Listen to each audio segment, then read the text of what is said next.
Hello everyone, this is Somil and I am Sneha Shaurya and today we are reviewing The Hounds of Baskerville by Sir Arthur Conan Doyle. So how does an early 20th century mystery novel hold up about 100 years later? Well, surprisingly well. It helps of course if the story was written by Sir Arthur Conan Doyle and features legendary characters of Mr. Sherlock Holmes and Dr. John Watson. The novel The Hounds of Baskerville is by all accounts a classic. It features a legend of spectral hound and ages of family curse and a setting that is moody and ominous and brooding enough to be a worthy stage for mystery, danger, and murder. Just as importantly, the characters of the story are vibrant and plausible, providing for suspects, victims, and villains that are worth reading about. Hi, I'm Shobhan. The challenge that Holmes and Watson face here is quite different from any of their other cases. A mystery that straddles the line between this world and the possibility of the supernatural. The story revolves around the curse of the Hound of the Baskervilles.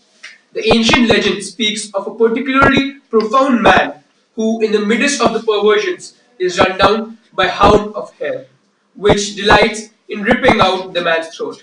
As a result, the curse is to follow the Baskerville family until they can atone for the vile life of their progenitor.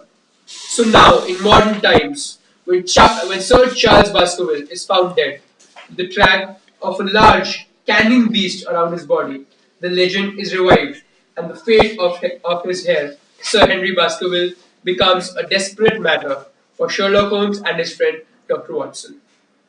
Baskerville Mansion is located in the vicinity of Dartmoor, a barren, boggy, and ominous landscape that is perfectly situated to evoke an atmosphere of gloom and danger.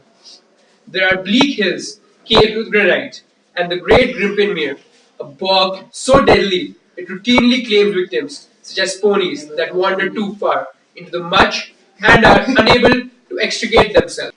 Against this backdrop, Dr. Watson is dispatched to watch over Sir Henry and keep him from harm. And this points to the most curious decision of the entire book to spend a great deal of this central passage entirely without the singular character of Holmes. As the story concludes, it certainly does a very good job of explaining the possibility, the indeed the necessity for Holmes' absence, but the decision also robs the book of the opportunity to watch Holmes and Watson working together. This and then is perhaps the biggest hurdle to readers enjoying the story.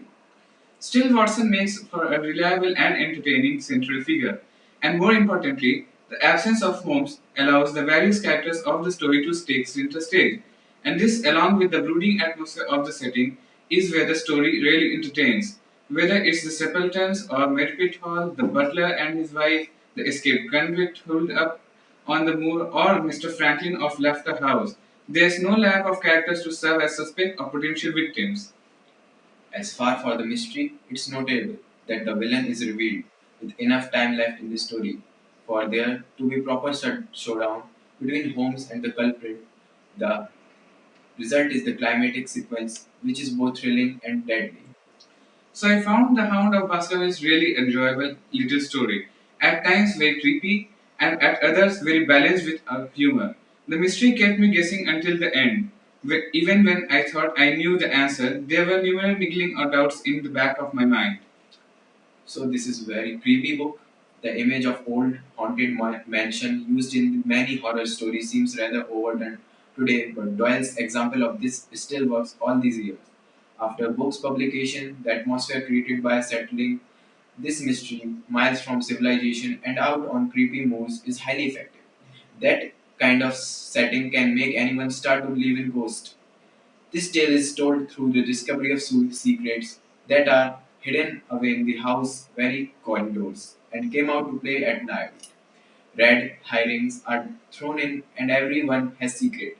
It is hard not to caught up in the creepiness and tension. I know some people hate Sherlock Holmes, holier than thou attitude, but I find them amusing. Some with Poirot and other characters who don't know how to be wrong with their arrogance will make you roll your eyes. But I cheer for them too. I always want to congratulate author who can take a somewhat insufferable character and turn them into someone everyone wants to succeed.